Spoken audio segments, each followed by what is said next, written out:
همزه ونفخه ونفثه بسم الله الرحمن الرحيم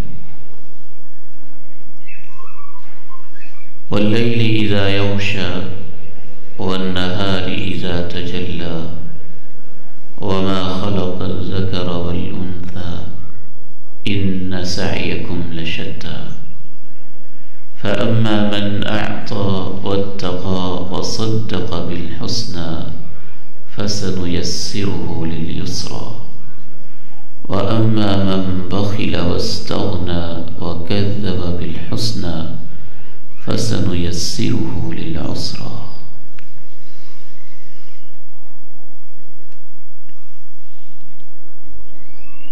جس طرح سے روزمرہ کی اشیاء میں ہم یہ مشاہدہ کرتے ہیں کہ ہر چیز میں اللہ تعالیٰ نے کچھ اثر رکھا ہوا ہے. پانی میں اثر ہے کہ وہ پیاس بجھاتا ہے، روٹی کے نوالوں میں اثر ہے، وہ بھوک مٹاتے ہیں، سورج کی تمازت میں حرارت میں اثر ہے، وہ ٹیمپریچر فراہم کرتی ہے. چاند میں اثر ہے کہ وہ چاندنی بکھیرتا ہے. پھول میں اثر ہے کہ وہ مشام کو معطر کرتا ہے. کچھ چیزیں ایسی ہیں جن کا اثر نقصان دہ ہوتا ہے، مضر ہوتا ہے، بعض دفعہ انسان کے لیے مہلک اور تباہ کن بھی ہوتا ہے. سانپ کے زہر میں اثر ہے کہ انسان کو تڑپا دیتا ہے. بچھو کے کانٹے میں اثر ہے کہ وہ بھی انسان کو بے چین و مضطرب کر دیتا ہے. آگ میں اثر ہے کہ جسم کو جلا کے رکھ دیتی ہے. جیسے اللہ نے ان چیزوں میں اثر رکھا ہوا ہے، اس سے کہیں زیادہ اللہ رب العزت نے نیکی کے ہر کام اور گناہ کے ہر کام میں اثر رکھا ہوا ہے. یہ علیحدہ بات ہے کہ ان چیزوں کے اثرات پہ چونکہ ہم غور کرتے ہیں، یہ ہمارے ایکسپیریمنٹ میں آتی رہتی ہیں، روزمرہ کی زندگی میں استعمال میں آتی رہتی ہیں، مشاہدے میں آتی رہتی ہیں. ان کا ہمیں یقین ہے، لیکن اس سے بھی زیادہ یقین مجھے اور آپ کو ہونا چاہیے کہ ہر نیکی اور ہر گناہ کا بھی کوئی نہ کوئی اثر لازمی ہوتا ہے. آج کی اس تربیتی، اصلاحی، پروکار اور عظیم الشان نشست میں اللہ کی توفیق سے ہم اسی موضوع کے اوپر گفتگو کریں گے. چونکہ یہ موضوع طویل ہے، میرا زیادہ فوکس اور زیادہ توجہ گناہوں کے اثرات پر رہے گی، اور کچھ انشاءاللہ تعالی نیکیوں کے اثرات بھی اشارتاً آپ کے سامنے عرض کرتا چلوں گا.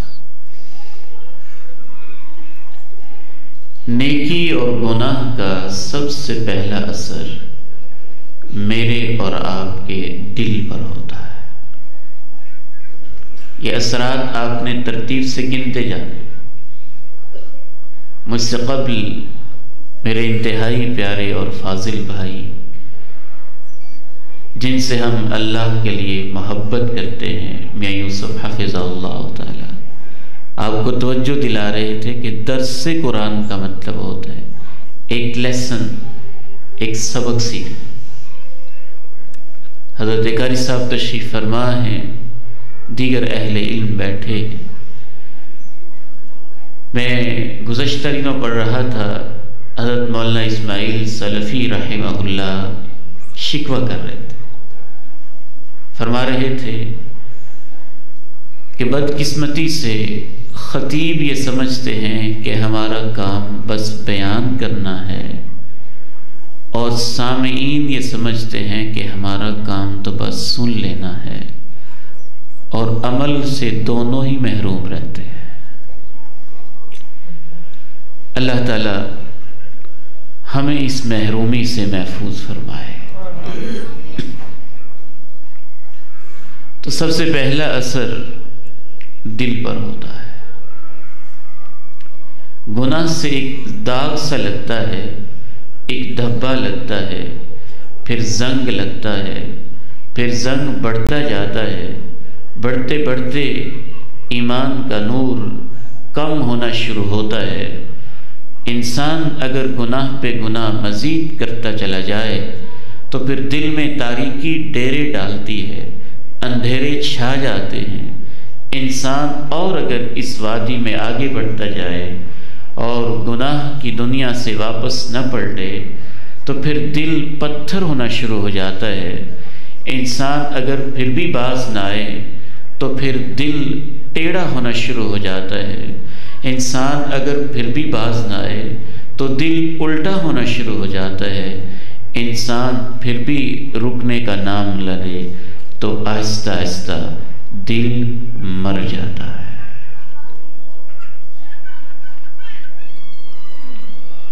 کبھی اس پہ تالے لگتے ہیں، کبھی کفل چڑھتے ہیں، کبھی زنگ لگتے ہیں۔ یہ سب کچھ گناہوں کی وجہ سے ہوتا ہے۔ کَلَّا بَلْ رَانَ عَلَىٰ قُلُوبِهِمْ مَا كَانُوا يَكْسِبُونَ كَلَّا إِنَّهُمْ عَنْ رَبِّهِمْ يَوْمَئِذٍ لَمَحْجُوبُونَ ثُمَّ إِنَّهُمْ لَصَالُو الْجَحِيمِ۔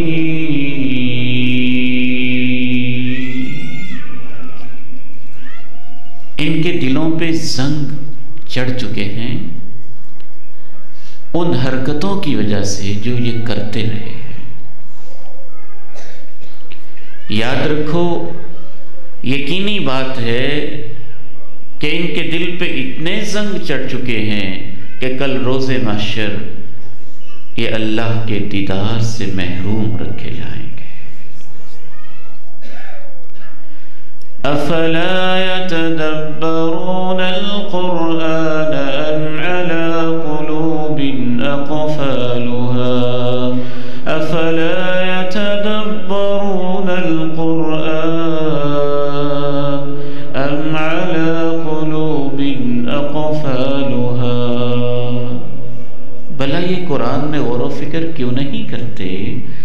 کہیں ان کے دلوں پہ قفل تو نہیں چڑھ گئے؟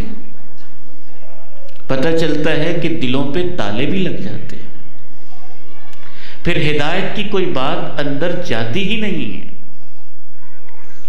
میں دوبارہ عرض کروں گا، کیا خوبصورت نصیحت تھی ہمارے فاضل بھائی کی، اور ان کی نصیحت کے دوران مجھے قرآن مجید کی آیت بار بار یاد آ رہی تھی۔ اللہ کا پیغمبر بھی اگر درس قرآن دے رہا ہو اور مکہ جیسا شہر ہو اور المسجد الحرام ہو، اگر سننے والے نے اپنے دل کی ونڈوز ہی بند کی ہوئی ہیں تو اس کے اوپر کوئی اثر نہیں ہوگا۔ ان فی ذلک لذکری لمن کان له قلب او القى السمع وهو شہید۔ بلا شبہ اس قرآن میں نصیحت کا سامان موجود ہے، لیکن اس کے لیے جس کے پاس دل زندہ ہے، جو کانوں کو لگا کے ہمہ تنگوش ہو کے بیٹھتا ہے اور وہ خود بھی پوری طرح سے اپنے وجود کے ساتھ حاضر ہوتا ہے۔ زنگ بھی لگتے ہیں، تالے بھی چڑھتے ہیں، ٹیڑے بھی ہو جاتے ہیں، الٹے بھی ہو جاتے ہیں اور پتھر بھی ہو جاتے ہیں۔ فَلَمَّا زَاغُوا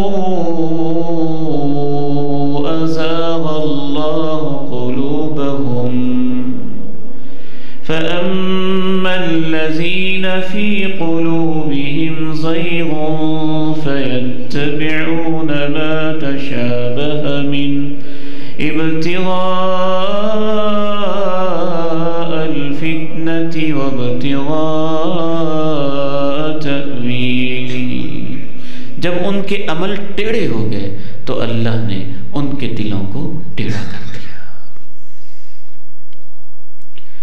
ثُمَّ قَسَتْ قُلُوبُكُم مِّن بَعْدِ ذَلِكَ فَهِيَ كَالْحِجَارَةِ أَوْ أَشَدُّ قَسْوَةً وَإِنَّ مِنَ الْحِجَارَةِ لَمَا يَتَفَجَّرُ مِنْهُ الْأَنْهَارُ وَإِنَّ مِنْهَا لَمَا يَشَّقَّقُ فَيَخْرُجُ مِنْهُ الْمَاءُ وَإِنَّ مِنْهَا لَمَا يَهْبِطُ مِنْ خَشْيَةِ اللَّهِ وَمَا اللَّهُ بِغَافِلٍ عَمَّا تَعْمَلُونَ۔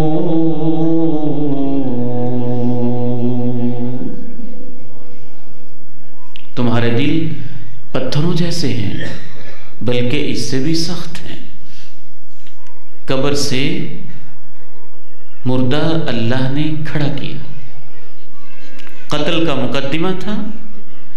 بنی اسرائیل کے لوگ پیغمبر کے پاس آئے، کہنے لگے قاتل کی تلاش ہو جائے، کہا گائے کو ذبح کرو، سورہ بقرہ ہے نا، البقرہ گائے کو کہتے ہیں، گائے کو ذبح کرو، پورا پروسیس ہوا، مقتول کے جسم کے ساتھ اس کو لگایا گیا، وہ زندہ ہوا۔ اس نے بتایا میرا قاتل فلاں ہے۔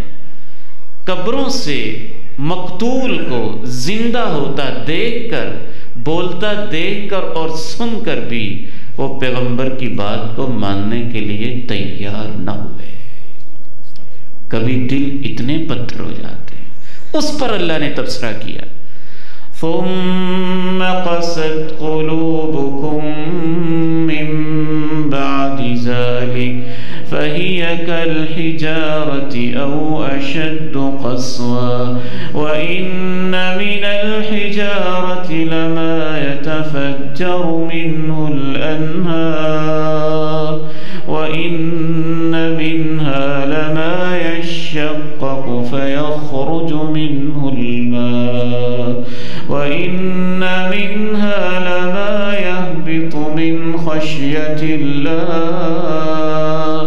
وَمَا اللَّهُ بِغَافِلٍ عَمَّا تَعْمَلُونَ۔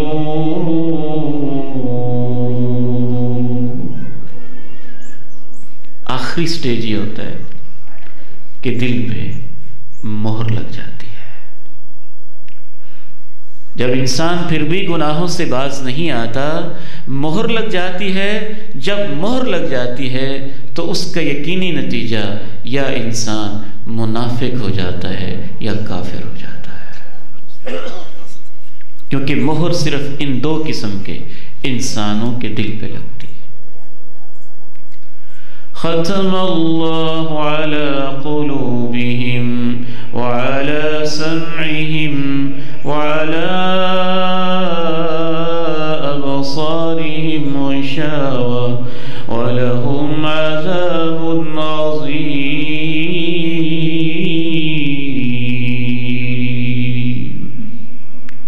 ان کے دلوں پہ مہر ہے۔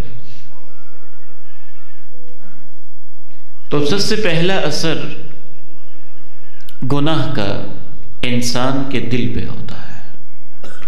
نیکی کا اثر بھی دل پر ہی ہوتا ہے۔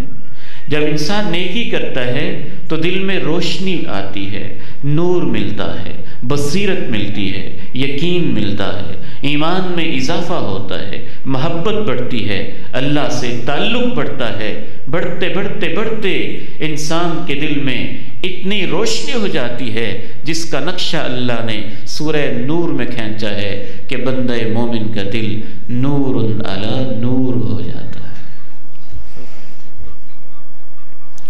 تو پہلا اثر تو دل پر ہوتا ہے۔ ایک مثال سے واضح کر کے بات کو آگے بڑھاؤں گا۔ آپ کا کیا خیال ہے کہ چور جب پہلے دن چوری کے لیے نکلتا ہے تو اس روز اس کے دل کی کیفیت، اور جب وہ 20 سال کے بعد پکا چور ہو جاتا ہے تو 20 سال کے بعد کیا اس کے دل کی کیفیت ایک جیسی رہتی ہے؟ زانی جب پہلی مرتبہ بے حیائی کا ارتکاب کرتا ہے تو اس وقت اس کے دل کی کیفیت، اور جب وہ بار بار عزتوں کو تار تار کرنے کا عادی ہو جاتا ہے تو 10 سال کے بعد اس کے دل کی کیفیت کیا ایک جیسی رہتی ہے؟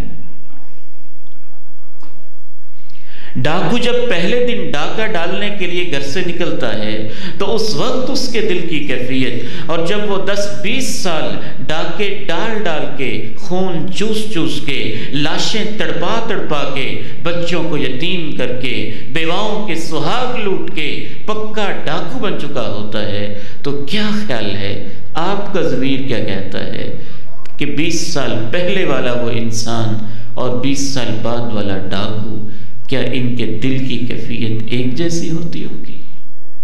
نہیں، زمین آسمان کا فرق پڑ جاتا ہے۔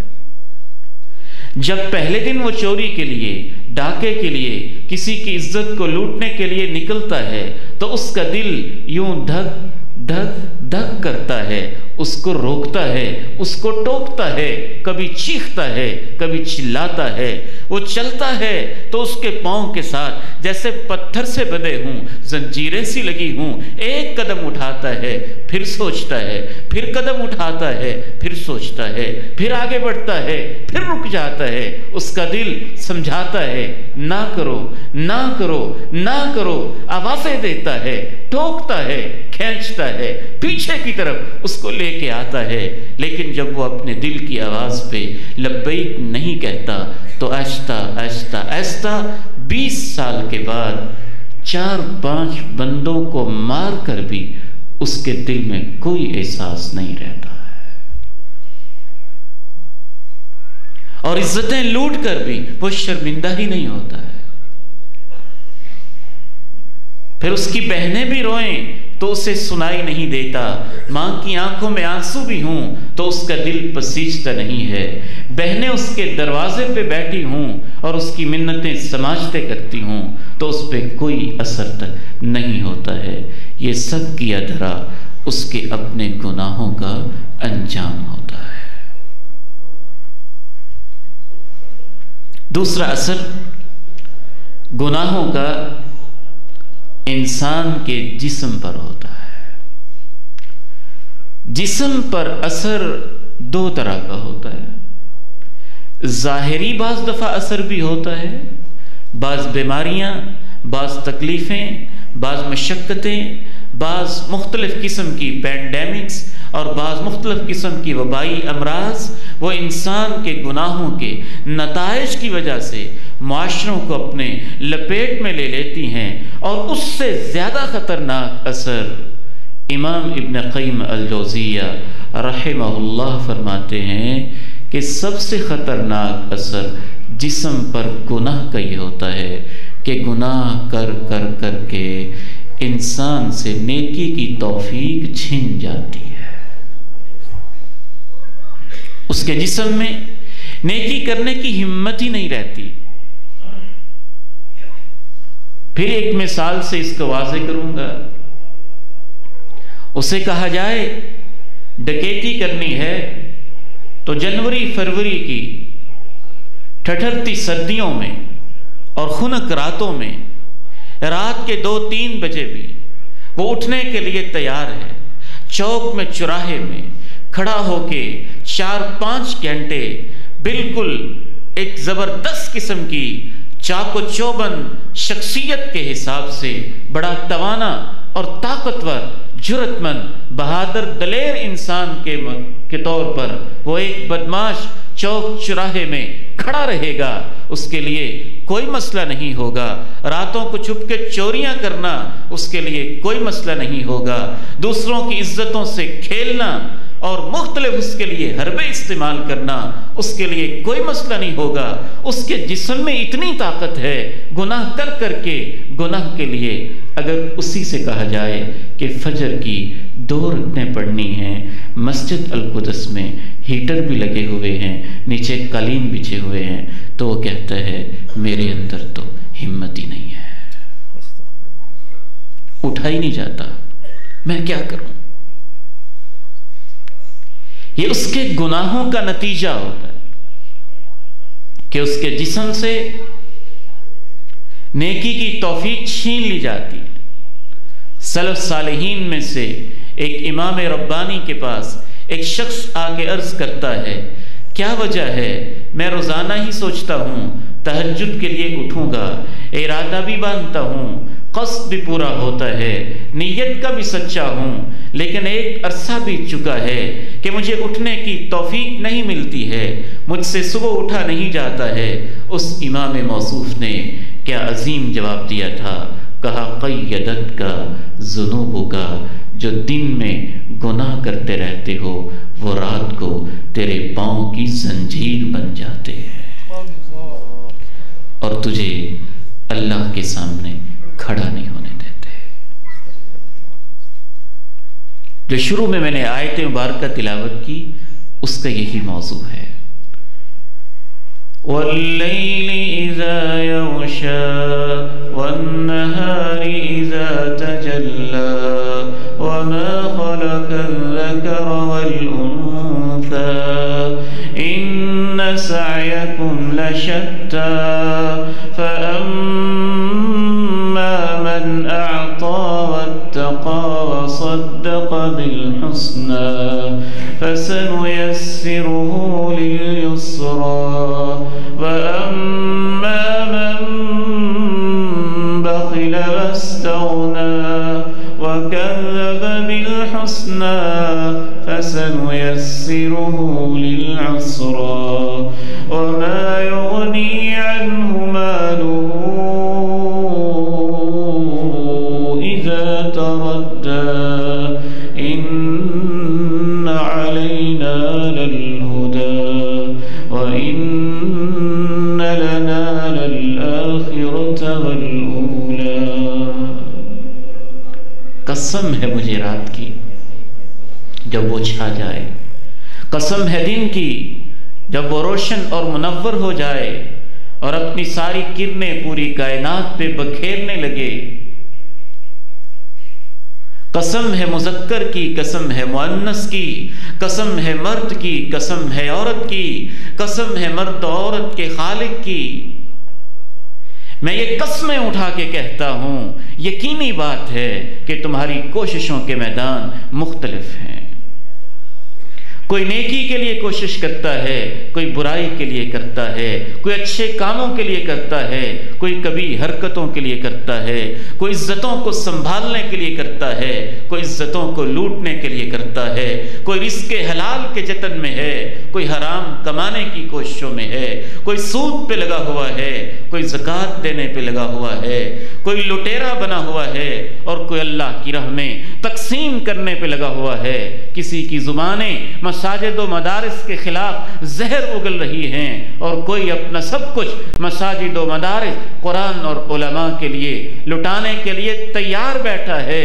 یقیناً تمہاری کوششیں مختلف ہیں، سن لو پھر ان کے نتیجے بھی مختلف ہیں۔ فَأَمَّا مَنْ أَعْطَى وَاتَّقَى وَصَدَّقَ بِالْحُسْنَى، جس نے یہ عادت بنا لی کہ اللہ کی راہ میں دیتا رہتا ہے، جس نے عادت بنا لی اس کے سینے میں رب کا خوف ہوتا ہے، جس نے عادت بنا لی سچی باتوں کو مان لیتا ہے، فَسَنُيَسِّرُهُ لِلْيُسْرَى، ہم اس کے لیے جنتوں کی راہیں آسان کر دیتے ہیں، اس کے لیے نیکیاں کرنا آسان ہو جاتا ہے۔ وَأَمَّا مَنْ بَخِلَ وَاسْتَغْنَى، جو جس کی عادت ہو گئی کہ وہ بخیل ہے، جس کی عادت ہو گئی لاپرواہ ہو کے رہتا ہے، جس کی عادت ہو گئی کذب بالحسنى، سچی بات کو مانتا ہی نہیں، فَسَنُيَسِّرُهُ لِلْعُسْرَى، ہم اس کے لیے سب سے تنگ راہیں اس کے لیے کھول دیتے ہیں، ان راہوں پہ اسے چلا دیتے ہیں، وہ جہنم کی راہوں پہ چلتا ہے۔ تو دوسرا نتیجہ جسم پر ہوتا ہے۔ اس کو امام ابن قیم رحمہ اللہ نے نام دیا ہے التوفیق والخذلان، کہ کسی کو اللہ کی توفیق مل جاتی ہے نیکی کے کاموں کے لیے، اور کسی سے یہ توفیق چھن جاتی ہے، جسم کے اوپر اس طرح سے گہرا اثر مرتب ہوتا ہے۔ والد گرامی، اللہ تعالیٰ ان کو جنت میں اعلیٰ مقام عطا فرمائے۔ 80 سال کی عمر میں تقریباً ایک صاحب ان کے پاس بیٹھ کے مجبور کرنے لگے۔ کچھ شاگرد ہوتے نا بڑے چہیتے اور ضد پر بھی آ جاتے، کہنے لگے بابا جی، استاد جی ہمیں بتائیں آپ کتنی تلاوت کرتے؟ کہنے لگے بیٹا آپ کو اس سے کیا ہے، بس آپ تلاوت کیا کرو۔ کہنے لگے نہیں جی بتائیں، نہیں بتائیں جی، حتیٰ کہ اس نے قسم ڈال دی۔ کہنے لگا میں آپ کو اللہ کی قسم دیتا ہوں، مجھے بتائیں، اور اس نیت سے بتائیں تاکہ ہمارے اندر شوق پیدا ہو۔ تو 80 سال کی عمر میں بھی تقریباً والد گرامی نے کہا کہ بیٹا کوئی 10 پارے ہو ہی جاتے ہیں۔ حضرت شیخ ثناء اللہ مدنی رحمہ اللہ ان کی قبر پہ کروڑوں رحمتیں نازل فرمائے۔ میں خود ان کی زیارت کے لیے ان کے پاس کئی دفعہ حاضر ہوا۔ گزشتہ سال کی بات ہے، میں گھر گیا تو شیخ محترم موبائل پہ بزی ہیں، کہنے لگے کہ میں امام ابن حبان کی التقاسیم والانواع موبائل کے اوپر عرب علماء کو میں صحیح ابن حبان پڑھا رہا تھا، مسند احمد پوری پڑھا دی، صحیح ابن حبان پڑھا دی۔ ایک مجلس میں ان کے شاگرد بیان کرتے ہیں کہ شیخ کو صبح کا ناشتہ شاید وہ بھی ہم پوری طرح سے نہ کروا سکے، ہمارا یہ ذہن تھا کہ جہاں حدیث کی مجلس ہے وہاں ہم جا کے ناشتہ کریں گے۔ انہوں نے کہا شاید ناشتہ کر کے کھانا کھا کے آئے ہیں، صبح حدیث کی مجلس شروع ہوئی، صرف نماز کے لیے اٹھے اور رات کے 10 بجے تک حدیث کی قرات چلتی رہی۔ کہتے حتیٰ کہ مجھے شیخ پہ ترس آیا اور میں نے میزبانوں کو بتایا کہ شیخ نے تو کھانا بھی نہیں کھایا ہوگا، بس کر دے۔ نیکی کریں گے تو نیکیوں کی توفیق ملے گی۔ یہ کیسا بہانہ ہے؟ ایک نوجوان بیٹے سے کہتے ہیں نماز پڑھا کریں، وہ کہتا ہے دعا کر دے۔ بھی آپ پڑھیں گے نہیں تو ہماری دعا پہ کیا اثر ہوگا؟ کبھی آپ نے یہ کہا ہے، آپ کو کہیں کہ ایڈمیشن بھیجنا ہے، فرسٹ ایئر سیکنڈ ایئر کا جا رہا ہے، ایف ایس سی کا جا رہا ہے، آپ کہیں جی دعا کر دیں، بھیجنا نہیں میں نے۔ یہ بیوقوفی تو کوئی نہیں کرتا۔ کبھی کسی نے یہ کہا ہے کہ دکان تو میں نہیں کھولوں گا، دعا کر دیں اللہ برکت ڈال دے، ویسے میں تالا لگا کے رکھوں گا۔ تو آپ جب وضو کریں گے نہیں، آپ جب مسجد میں آئیں گے نہیں، آپ جب قرآن کھولیں گے نہیں، آپ کے قدم جب چل کے ادھر آئیں گے نہیں، آپ محنت کریں گے نہیں، تو اللہ آپ کو زبردستی اپنی راہوں کی طرف نہیں لے کے آئے گا۔ اللہ کے دین میں غیرت ہے، اللہ کے دین میں حمیت ہے۔ اللہ تو اپنا دین ان کو دیتا ہے جو بڑی تڑپ کے ساتھ اللہ کے دین کی طرف آتے ہیں، پھر اللہ ان کے لیے راہیں کھول دیتا ہے۔ وَالَّذِينَ جَاهَدُوا فِينَا لَنَهْدِيَنَّهُمْ سُبُلَنَا، جو ہمیں پانے کی کوشش کرتے ہیں ان کے لیے ہم اپنی راہیں کھول دیتے ہیں۔ تیسرا اثر گناہ کا ہماری اولادوں پر ہوتا ہے، بیٹوں پر ہوتا ہے، بیٹیوں پر ہوتا ہے، پوتوں پر ہوتا ہے، پوتیوں پر ہوتا ہے، نواسوں پر ہوتا ہے، نواسیوں پر ہوتا ہے، حتیٰ کہ ہماری نسلوں پر ہوتا ہے۔ یہ اللہ کے نبی علیہ السلام کی حدیث نہیں ہے، ایک اسرائیلی روایت ہے۔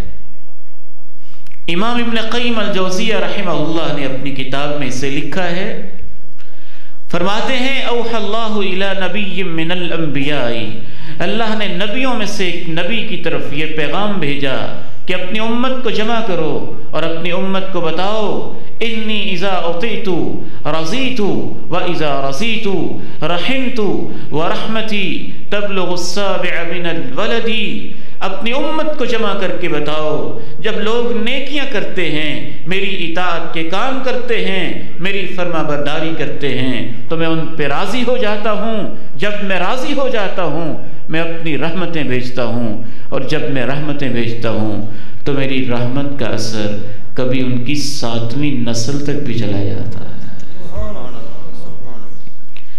وَإِذَا عُصِيتُ غَضِبْتُ، جب میری نافرمانیاں بغاوتیں ہوتی ہیں تو میں ناراض ہو جاتا ہوں۔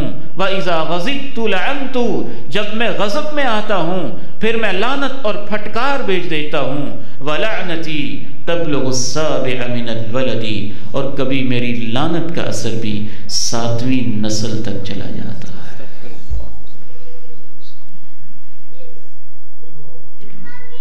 والد گرامی رحمہ اللہ کے پاس شیخ صاحب کے ایک جاننے والے ہمارے بڑے پیارے بھائی ہیں، اللہ تعالیٰ ان کو صحت عطا فرمائے، مولانا مستری عبد المجید صاحب، حاجی عبد المجید صاحب بیٹھے ہوئے تھے تو ابا جی کے شاگرد تھے، کہنے لگے عبد المجید تو کیا سمجھتا ہے کہ تیرا کوئی کمال ہے، تیری کوئی محنت ہے،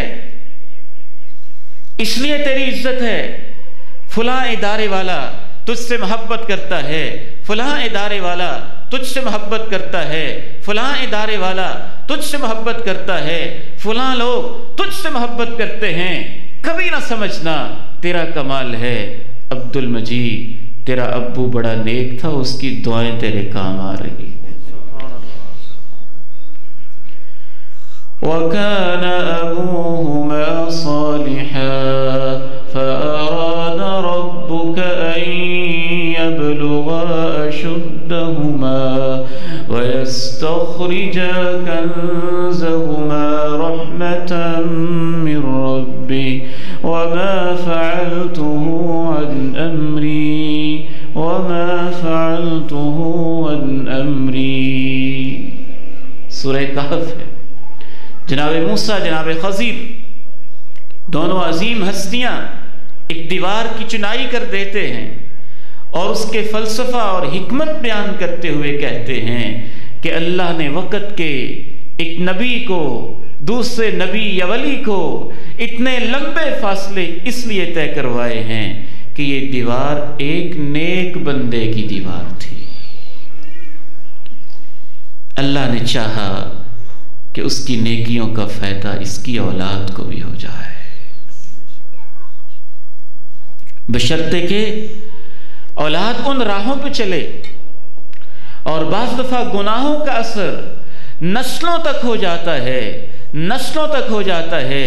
یہ جو پوری دنیا کے اندر آج یہودی تباہی مچائے ہوئے ہیں، شاطر ہیں، پرلے درجے کے چالاک ہیں، انتہا درجہ کے خباثت کے اندر الجھے ہوئے لوگ، اور پوری کائنات کو اور پوری دنیا کو انہوں نے آگے لگا رکھا ہے، تو یہ بلا وجہ ہی نہیں ہے۔ ان کے آباؤ اجداد کی شکلوں کو اللہ نے بندر اور خنزیر کی شکلوں میں بدلا، وہ نبیوں کے قاتل رہے، نبیوں کو شہید کرتے رہے، یہ انہی کی راہوں پہ چل رہے ہیں، اور ان کی لعنتیں پلس ان کی لعنتیں ان کے اوپر جمع ہو گئی ہیں۔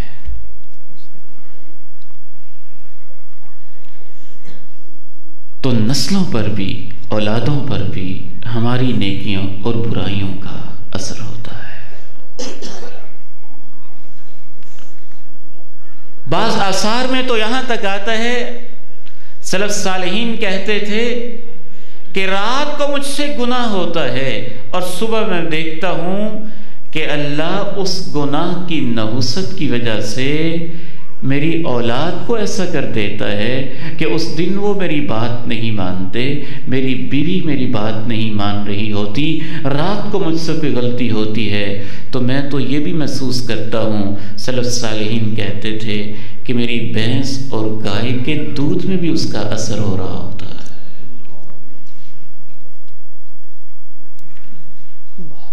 ان کی حصیں درست تھیں، ایمان سلامت تھے، دل کے آئینے صاف اور شفاف تھے، وہ گناہوں کے اثرات کو محسوس کر جاتے تھے، اور ہمارے دل اتنے تاریک ہو چکے ہیں کہ ہم گناہوں کے اثرات کو محسوس بھی نہیں کرتے، یا ہوتے ہی اتنے ہیں کہ پتہ بھی نہیں چلتا کہ یہ سزا کس گناہ کی پاداش میں ہے۔ چوتھا اثر گناہ کا پوری کائنات پہ ہوتا ہے، زمین پہ ہوتا ہے، درختوں پہ ہوتا ہے، اس کے پتوں پہ ہوتا ہے، ہواؤں میں ہوتا ہے، سمندروں پہ ہوتا ہے، اس کے پانیوں پہ ہوتا ہے، خشکیوں پہ ہوتا ہے، صحراؤں پہ ہوتا ہے، بنجر زمینوں پہ ہوتا ہے، ریت کے ذروں پہ ہوتا ہے، آسمان کی بلندیوں پہ ہوتا ہے، حتیٰ کہ معیشت پہ ہوتا ہے، معاشرت پہ ہوتا ہے، خاندانوں پہ ہوتا ہے، ملکوں پہ ہوتا ہے، پوری دنیا پہ ہوتا ہے، پوری کائنات پہ ہوتا ہے، بر و بحر پہ ہوتا ہے، زمین کے چپے چپے پہ انسانوں کے گناہوں کا اثر ہوتا ہے۔ شیخ الاسلام امام ابن تیمیہ رحمہ اللہ کے عظیم شاگرد، اللہ ہمیں بھی اپنے شاگردوں پہ محنت کرنے کی توفیق عنایت فرما دے، اور وہ ہمارے لیے صدقہ جاریہ بن جائے۔ کیا علم تھا شیخ الاسلام کا، اور کیا شاگرد تیار کیے۔ امام ابن قیم الجوزیہ رحمہ اللہ تعالیٰ فرماتے ہیں الجواب الکافی میں، اگر تمہیں اندازہ نہیں گناہ کا اثر کیا ہوتا ہے تو کبھی دیکھو تو صحیح، کبھی غور تو کرو، انسانی تاریخ تو پڑھو، تاریخ میں جو بھی مصیبت آئی ہے انسانوں کے انفرادی یا اجتماعی گناہوں کی وجہ سے آئی ہے۔ قوم لوط پہ اوپر پتھروں کی بارش ہوئی ہے تو گناہوں کی وجہ سے ہوئی ہے، قوم عاد اور قوم سمود کو تباہ کیا گیا ہے تو گناہوں کی وجہ سے کیا گیا ہے، قوم نوح کے اوپر اگر سمندر ببھر پڑے ہیں اور ان کو غرق کر دیا گیا ہے تو گناہوں کی وجہ سے کیا ہے، قوم فرعون کو اگر تباہ و برباد کیا گیا ہے تو ان کے گناہوں کی وجہ سے کیا گیا ہے۔ فرماتے ہیں قرآن تو سارا بڑا پڑا ہے کہ جس قوم پر بھی عذاب آیا ہے ان کے کسی گناہ کی وجہ ہی سے آیا ہے۔ وَمَا أَصَابَكُم مِّن مُّصِيبَةٍ فَبِمَا كَسَبَتْ أَيْدِيكُمْ وَيَعْفُو عَن كَثِيرٍ وَمَا أَنتُم بِمُعْجِزِينَ فِي الْأَرْضِ وَمَا لَكُم مِّن دُونِ اللَّهِ مِن وَلِيٍّ وَلَا نَصِيرٍ۔ تمہیں جو بھی مصیبت پہنچتی ہے وہ تمہارے اپنے ہاتھوں کا کیا دھرا ہوتا ہے، بہت ساری تمہاری کوتاہیوں سے تو وہ درگزر کر جاتا ہے۔ تم ایسے تو نہیں ہو کہ میری زمین پہ میری بغاوت بھی کرو اور پھر مجھے بے بس کر دو۔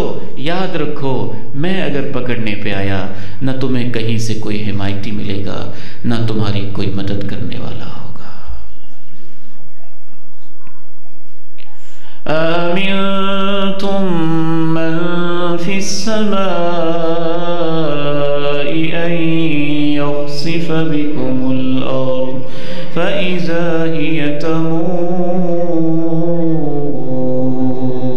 أم أمنتم من في السماء أن يرسل عليكم عليكم حاصبا فستعلمون كيف نذير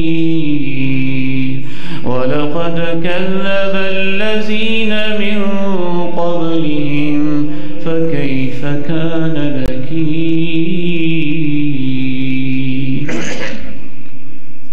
تم اتنے نہ ڈر ہوگے اس ہستی سے جو آسمانوں میں ہے اور جس نے زمین کو تھاما ہوا ہے، اگر وہ چاہے تو تمہیں زمین کے اندر دنسا دے اور یہ یوں ہلنے لگے، حرکت میں آ جائے، تم نہ ڈر ہوگے اس ہستی سے جو آسمانوں میں ہے کہ تمہارے اوپر پتھروں کی بارش برسا دے، پھر تمہیں پتہ چل جائے کہ میری تنبیہیں، میرا ڈرانا کیسا رہا۔ تم سے پہلے لوگوں نے جھٹلا کے دیکھ لیا، تمہیں یاد نہیں کہ ان کا انجام کیا ہوا تھا۔ ظہر الفساد فی البر والبحر بما کسبت ایدی الناس لیذیقہم بعض الذی عملوا لعلہم یرجعون۔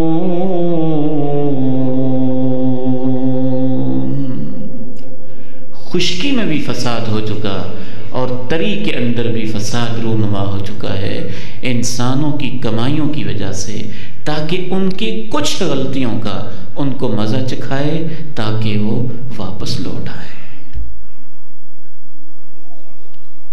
خصوصاً اللہ کے پیارے نبی علیہ السلام نے تو چند گناہوں کا نام لے لے کر بتایا، وقت اجازت نہیں دیتا، میں اشارہ کرتے ہوئے بات کو آگے بڑھاؤں گا۔ رشتوں کو توڑنا ایسا گناہ ہے کہ دنیا ہی میں اس کی کوئی نہ کوئی سزا آپ کو بھگتنی پڑ جائے گی۔ ناپ تول میں کمی کرنا ایسا گناہ ہے کہ دنیا ہی کے اندر کوئی نہ کوئی سزا بھگتنی پڑ جائے گی۔ زکوٰۃ نہ دینا ایسا گناہ ہے، دنیا ہی میں کوئی نہ کوئی بحران اس کی وجہ سے انسانوں پہ آ جاتا ہے۔ قرآن کو چھوڑ دینا، قرآن کو چھوڑ دینا، اللہ کے قرآن کو چھوڑ دینا، ایوانوں میں چھوڑنا، پارلیمنٹ میں چھوڑنا، عدالتوں میں چھوڑنا، کورٹ میں، کچہریوں میں قرآن کو نظر انداز کر دینا، سکولز میں، کالجز میں، یونیورسٹی میں، جامعات میں، اداروں میں، چوک میں، گلیوں چوکوں چراہوں میں اللہ کے قرآن کو پس پش ڈال دینا ایسا گناہ ہے کہ جس کی وجہ سے معاشرے کے اندر انتشار پیدا ہوتا ہے، فرقہ واریت پھیلتی ہے، تو قرآن کو چھوڑنے کی وجہ سے بحران آتے ہیں، زکوٰۃ نہ دینے کی وجہ سے، ناپ تول میں جب کمی ہوتی ہے اور ہر شخص ڈنڈی مارنے پہ لگ جاتا ہے تو ان کے حکمران ظالم ہو جاتے ہیں۔ بے شمار گناہ آپ نے گنوایا ہے۔ ظلم کرنا ایسا گناہ ہے جس کا کوئی نہ کوئی نتیجہ دنیا کے اندر ضرور رونما ہوتا ہے۔ تو سب سے پہلا اثر گناہوں کا دل پر ہوتا ہے، دوسرا اثر جسم پر ہوتا ہے، تیسرا اثر معاشرے پر، سوسائٹی پر ہوتا ہے، چوتھا اثر اولادوں پر ہوتا ہے، پانچواں اثر پوری کائنات پہ ہوتا ہے، بر و بحر پہ ہوتا ہے، خشکی تری میں ہوتا ہے، ایک ایک پیداوار پہ ہوتا ہے۔ چھٹا اثر آخری انشاءاللہ 10 منٹ میں اپنی گفتگو کو سمیٹتا ہوں اور آخری کلمات کی طرف بڑھتے ہیں۔ یہ تو وہ اثرات ہیں جو دنیا میں رونما ہوتے ہیں، عالم برزخ میں، عالم قبر میں، عالم آخرت میں، عالم حشر میں تو گناہوں کے اثرات انسان کو اپنے سامنے ایک ایک کر کے دکھائی دیتے ہیں۔ امام غزالی رحمہ اللہ تعالی فرماتے ہیں کہ قبر کے جو سانپ اور بچھو ہوتے ہیں وہ اصل میں ہمارے گناہوں کے اثرات ہی تو ہوتے ہیں۔ موت کی جو سختیاں ہوتی ہیں وہ ہمارے گناہوں کے اثرات ہی تو ہوتے ہیں۔ امام ابن قیم الجوزیہ رحمہ اللہ تعالی لکھتے ہیں جس طرح کانٹا چبھنے کی تکلیف ہوتی ہے، پتھر لگنے کی تکلیف ہوتی ہے، بخار کی تکلیف ہوتی ہے، کسی بھی جسمانی تکلیف کی وجہ سے انسان اذیت محسوس کرتا ہے، اس طرح سے موت کی ایک تکلیف تو تبھی ہوتی ہے جو ہر انسان کو کسی نہ کسی درجے میں ہوتی ہے۔ جسم و روح کا جب رشتہ ٹوٹتا ہے تو وہ ایک طبی تکلیف ہر انسان کو ہوتی ہے، لیکن اس سے زیادہ تکلیف، طبی تکلیف سے بڑھ کر تکلیف جو ہوتی ہے اس کو امام صاحب نے نام دیا ہے حسرت الفوت کا۔ یہ ہے شدت الموت، موت کی طبی تکلیف، یہ کم ہوتی ہے، زیادہ تکلیف حسرت الفوت کی ہوتی ہے، وہ ان لمحوں کو یاد کر کے ہوتی ہے جو اللہ کی نافرمانی میں انسان نے گزارے ہوتے ہیں۔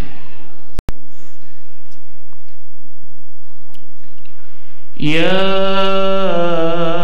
ایھا الذین آمنوا لا تلہکم اموالکم ولا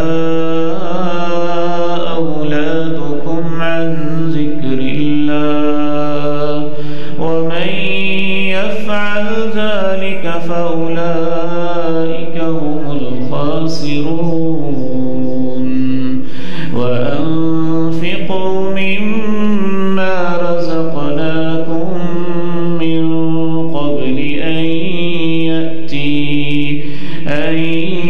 یأتی احدکم الموت فیقول رب لولا اخرتنی الى اجل قریب فاصدق واکن من الصالحین۔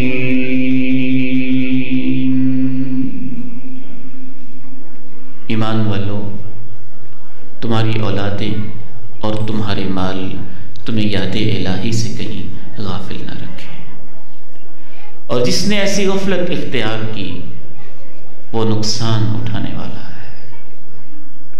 اس وقت کے آنے سے پہلے کہ تمہارے اوپر موت کے لمحات آ جائیں، جو ہم نے تمہیں دیا ہے اس میں سے خرچ کرو، کہیں تمہیں ایسا نہ کہنا پڑے اے میرے رب تو نے مجھے تھوڑی سی مہلت اور دی ہوتی تو میں صدقہ کرتا اور میں نیک لوگوں میں شامل ہو جاتا، لیکن جب کسی کا وقت آ جاتا ہے اللہ اسے مہلت نہیں دیا کرتا ہے۔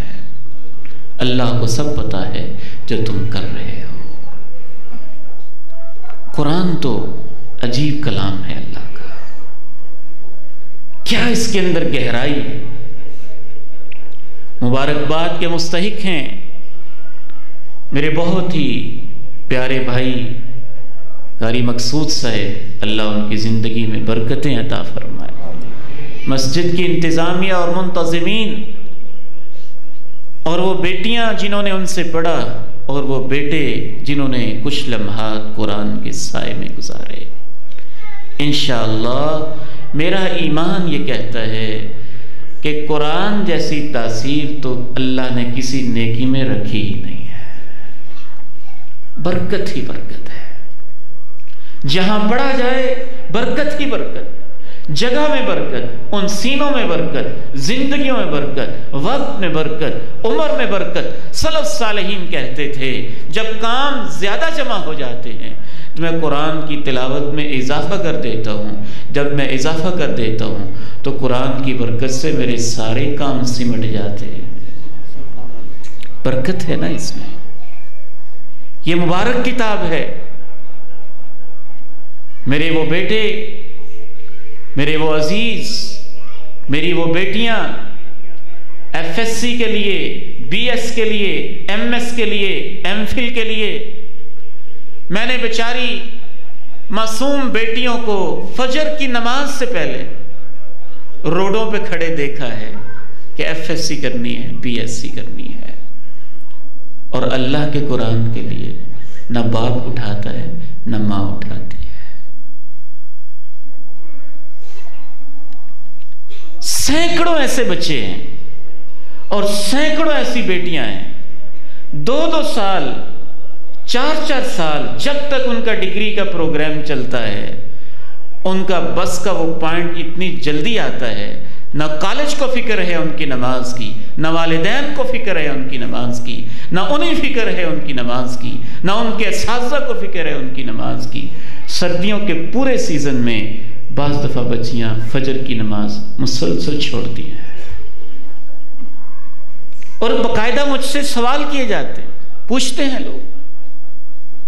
تو میں کہتا ہوں اپنے حقوق کے لیے آپ اتنا کچھ کر لیتے ہیں، تو آپ سارے مسلمان ہیں جمع ہو کے کالج کے پرنسپل سے کیوں نہیں کہتے کہ پوائنٹ آتا ہے ٹھیک ہے، آئے ٹائم پہ 15 منٹ پہلے آئے، راستے میں فلاں جگہ پہ ہم رکیں گے، نماز ادا کریں گے؟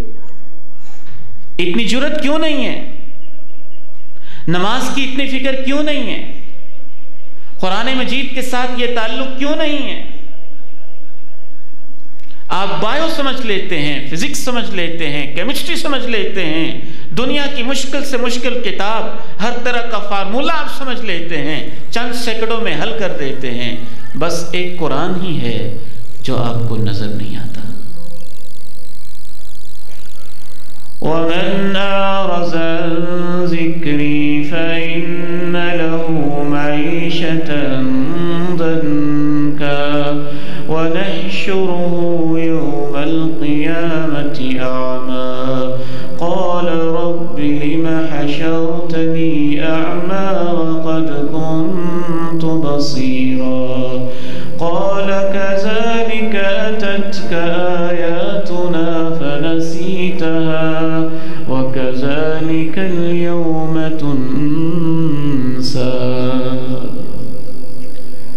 قرآن کو چھوڑنے کے گناہ کا اثر اتنا خطرناک ہے کہ 50,000 سال کے دن میں انسان اندھا ہی رہے گا، اور اس کو سینے سے لگانے کا اتنا اثر ہے کہ انشاءاللہ اس کے سینے میں بھی نور ہے، اس کی قبر میں بھی نور ہے، میدان محشر میں بھی نور ہے۔ جب ماں نہیں پہچانتی اور باپ نہیں پہچانتا، ایک نحیف و نزار شکل میں ایک انسان اس صاحب کے پاس آ کے کہتا ہے اتعرفنی، تو مجھے جانتا ہے، تو مجھے جانتا ہے۔ وہ حیران ہو رہا ہوگا کہ آج تو کوئی کسی کا حال تک نہیں پوچھتا، اور یہ نحیف و نزار سا ایک انسان مجھے آ کے پوچھ رہے تو مجھے پہچانتا ہے، تو نے مجھے جانا ہے۔ پھر وہ خود مخاطب ہو کے اس سے کہے گا انا الذی اظمأت نہارک واسہرت لیلک، میں اللہ کا قرآن ہوں، راتوں کو تجھے جگاتا تھا، دوپہروں کو تجھے پیاسا رکھتا تھا، آج میں تجھے پہچاننے، تجھ سے ملاقات کے لیے آیا ہوں۔ کبھی ابر کا سایہ بن رہا ہے، کبھی پرندوں کا جھنڈ بن رہا ہے، کبھی قبر کا ساتھی بن رہا ہے، کبھی جنت کی پوشاکیں اس کی وجہ سے مل رہی ہیں، کہیں جنت کے تاج مل رہے ہیں۔ یہ سب کیا ہے؟ قرآن کی برکتیں ہیں۔ کہیں انسان اندھا پھر رہا ہے اور 50,000 سال میں راستے ڈھونڈ رہا ہے، کچھ سجائی نہیں دیتا۔ یہ سب کیا ہے؟ قرآن کو چھوڑنے کی نحوست ہے۔ آئیے اللہ تعالیٰ سے ہم دعا گو ہیں کہ نیکیوں کی برکتیں اللہ تعالیٰ ہمیں عطا فرمائے، اور جو گناہوں کی نحوستیں ہیں ان سے اللہ ہماری حفاظت فرمائے۔ خلاصہ یہ ہے کہ نیکی اور گناہ کا اثر ہوتا ہے، اتنا ہی بلکہ اس سے بڑھ کر جتنا دنیا کی چیزوں میں ہم اثر پہ یقین رکھتے ہیں۔ پانی کی تراوت پہ، سیب کے ذائقے پہ جیسے ہمیں یقین ہے، سورج کی روشنی پہ، چاند کی چاندنی پہ جیسے ہمیں کامل یقین ہے، سانپ کے ڈسنے اور اس کے زہر پہ، بچھو کے کاٹنے اور اس کے تڑپانے پہ جیسے ہمیں یقین ہے، اللہ کا قرآن اور اللہ کے پیغمبر کی حدیث ہمیں یہ بتاتی ہے کہ اس سے کہیں زیادہ تمہیں یقین ہونا چاہیے کہ نیکیوں اور گناہوں میں بھی اثر ہوتا ہے،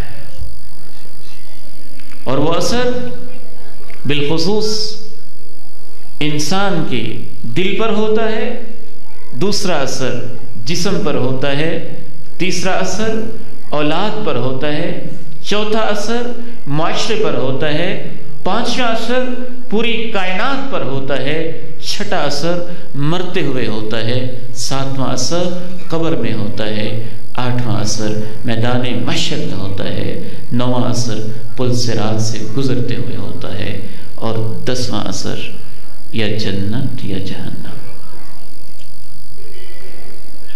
اللہ تعالیٰ سے دعا ہے مجھے اور آپ کو جو کچھ سنا اور سنایا ہے اس پہ ایمان نصیب فرمائے، یقین کامل نصیب فرمائے۔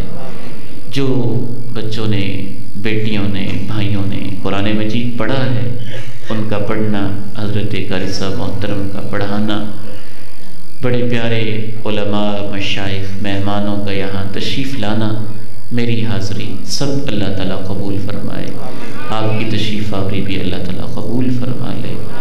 ہر مسجد میں ہی ایسا انتظام ہونا چاہیے۔ مساجد کی بعض دفعہ انتظامیہ یہ سمجھتی ہیں کہ جمعے میں مسجد بھر جاتی ہے نا تو یہی اس کی آبادی ہے، نہیں، وہ آبادی کا ایک چھوٹا سا حصہ ہے، وہ آبادی کا ایک چھوٹا سا حصہ ہے۔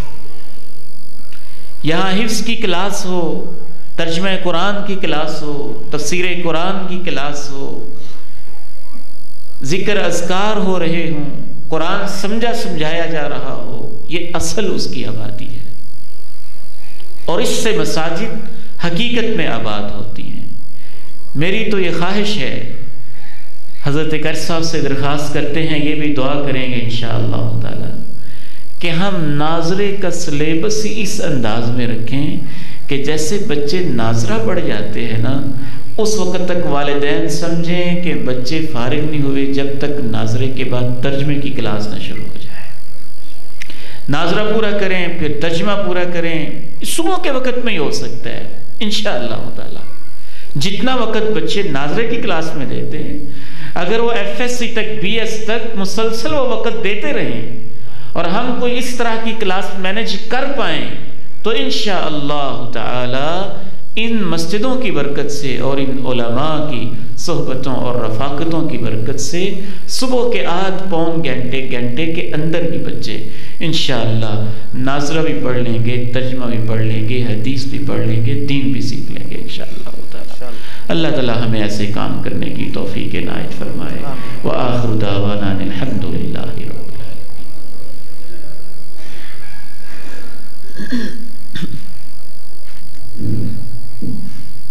محترم قاری ادریس صاحب سے درخواست ہے کہ وہ دعا فرمائیں۔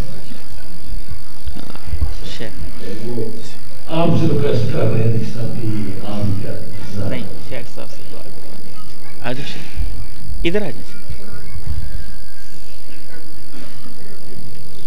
بسم اللہ الرحمن الرحیم۔ یا رب لک الحمد کما ینبغی لجلال وجهک وعظیم سلطانک۔